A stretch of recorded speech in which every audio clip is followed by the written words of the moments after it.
नमस्कार दोस्तों, कैसे हैं आप सभी। आशा करता हूँ अभी सभी स्वस्थ होंगे, मस्त होंगे। लीजिए दोस्तों, एक बार फिर आ गए हैं आपके सामने साइंस मैराथन के 2000 क्वेश्चन एंड आंसर की श्रृंखला के अगले वीडियो को लेकर के। आशा करते हैं आपने पहले के दोनों ही वीडियो देखे होंगे दोस्तों।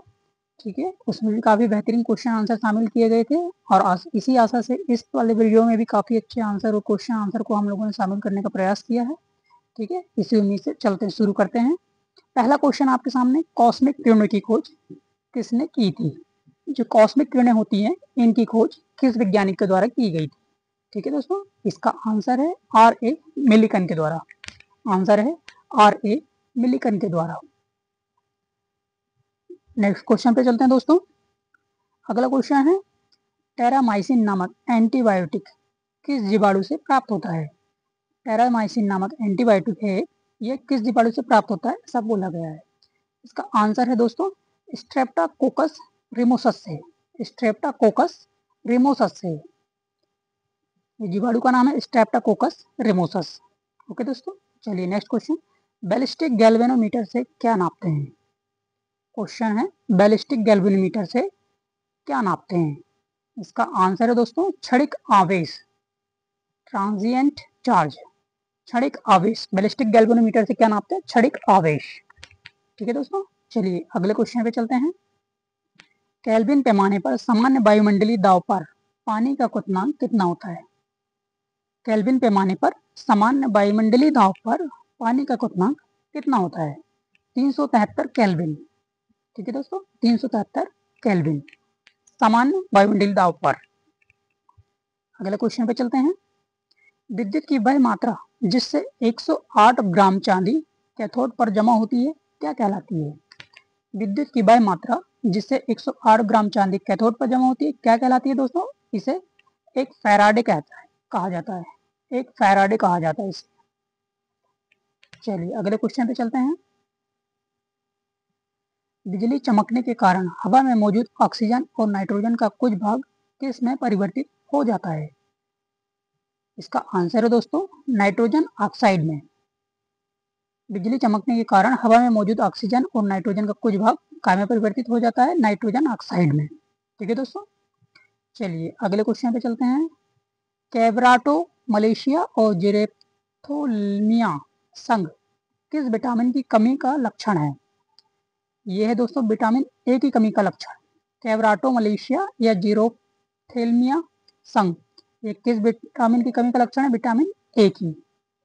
ठीक है दोस्तों, बहुत ही प्यारा क्वेश्चन है। अगला क्वेश्चन है, परमाणु भट्टियों में भारी जल का प्रयोग किस रूप में किया जाता है। जो परमाणु भट्टियां होती हैं दोस्तों, उसमें भारी जल का प्रयोग किस रूप में किया जाता है। इसका आंसर है मंदक के रूप में। जो जल है इसको टेम्परेचर कंट्रोल या मंदक के रूप में इस्तेमाल किया जाता है। ठीक है दोस्तों, अगले क्वेश्चन पे चलते हैं। क्वेश्चन नंबर 9, गंधक के साथ रबड़ को गर्म करने की प्रक्रिया को क्या कहते हैं। इसका आंसर है दोस्तों वल्कनीकरण। गंधक जो धातु है, इसके साथ रबड़ को जब गर्म किया जाता है तो इस प्रक्रिया को वल्कनीकरण कहा जाता है। वल्कनीकरण कहा जाता है। ठीक है दोस्तों, चलिए नेक्स्ट क्वेश्चन, रेडियो एक्टिविटा में बीटा किरणें होती हैं। क्वेश्चन बहुत अच्छा है दोस्तों। ये रेडियो एक्टिविटा में बीटा किरणें क्या कहलाती हैं या क्या होती हैं। ये होती हैं दोस्तों ऋणावेशित। रेडियो एक्टिविटा में बीटा किरणें ऋणावेशित होती हैं। चलिए नेक्स्ट क्वेश्चन, परमाणु घड़ी किस प्रभाव के अंतर्गत कार्य करती है। क्वेश्चन है दोस्तों, परमाणु घड़ी किस प्रभाव के अंतर्गत कार्य करती है। इसका आंसर है दोस्तों पीजो इलेक्ट्रिक प्रभाव। आंसर है पीजो इलेक्ट्रिक प्रभाव। परमाणु घड़ी किस प्रभाव के अंतर्गत कार्य करती है, पीजो इलेक्ट्रिक प्रभाव के अंतर्गत। बहुत ही प्यारा क्वेश्चन है दोस्तों।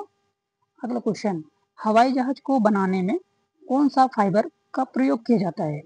हवाई जहाज को बनाने में किस प्रकार के फाइबर का उपयोग किया जाता है। आंसर है दोस्तों कार्बन फाइबर। ठीक है दोस्तों, हवाई जहाज को बनाने में कार्बन फाइबर का इस्तेमाल किया जाता है या प्रयोग किया जाता है। अगले क्वेश्चन की ओर चलते हैं दोस्तों। ग्लाइकोप्रोटीन का अन्य नाम है। जो ग्लाइकोप्रोटीन होती है, इसका अन्य नाम क्या है या किस नाम से जाने जाते हैं। इसे एंटीजन भी कहा जाता है। इसका आंसर है दोस्तों ग्लाइकोप्रोटीन या एंटीजन, ये दोनों एक ही नाम है। ग्लाइकोप्रोटीन को ही एंटीजन के नाम से जानते हैं। ठीक है, चलिए नेक्स्ट क्वेश्चन पे चलते हैं दोस्तों। आरबीसी की संख्या किससे ज्ञात की जाती है? जो आरबीसी रेड ब्लड सेल्स होती हैं, इनकी संख्या किस विधि से या किस से ज्ञात की जाती है? इसका आंसर है दोस्तों हीमोसाइटोमीटर।